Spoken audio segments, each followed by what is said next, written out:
Në një vjetorin e ndarjes nga jeta të kompozitorit mirëditor Servet Cara, pjesëtar i grupit të njohur të burrave të ansamblit të Mirditës, në një nga sallet e Akademisë së Shkencave, u organizua një veprimtari përkujtimore në nderim të tij, ku u prezantua edhe libri Poem për Lirinë, ku është përmbledhur e gjithë krijimtaria e Servet Carës.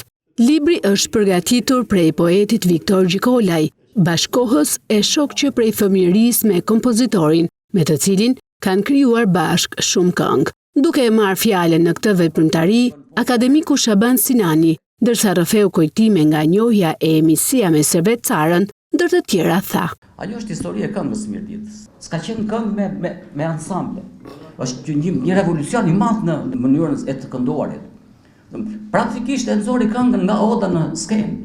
Një kryemjeshtër si Radoja, në qoftë se këngët e Servetit nuk do të kishin një vlerë të parasaktuar për të ardhmen, nuk do t'i kushtonte kohën e vet shumë të çmuar për të bërë transkript. Ndër të pranishmit që e morën fjalën, këngëtarja Mrika Trumshi solli kujtime e mbresa nga bashkëpunimi me kompozitorin Servet Cara, duke u ndalur veçanërisht te këngët e kënduara prej saj, si Lumja ti më i vjesht e tret, Kam shtëpinë e vogël e tjerë.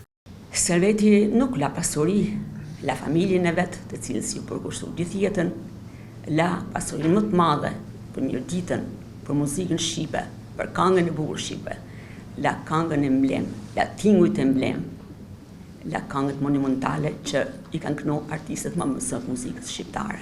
Në këtë veprimtari që i pranishëm edhe kryetari i Bashkisë së Mirditës, i cili pasi evidentoi rolin dhe kontributin e Servet Carës, i dorëzoi vajzës së kompozitorit certifikatën e mirënjohjes.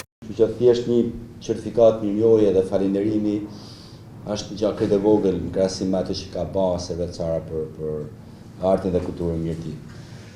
Gjërat e vogla thonë shumë. Në shenjë nderimi dhe vlerësimi për rujtjen e pasurive këngës folklorike të Mirditës nëpërmjet interpretimit dhe levrimit në nivel të lartë artistik, shembull frymëzimi për brezat që vijnë.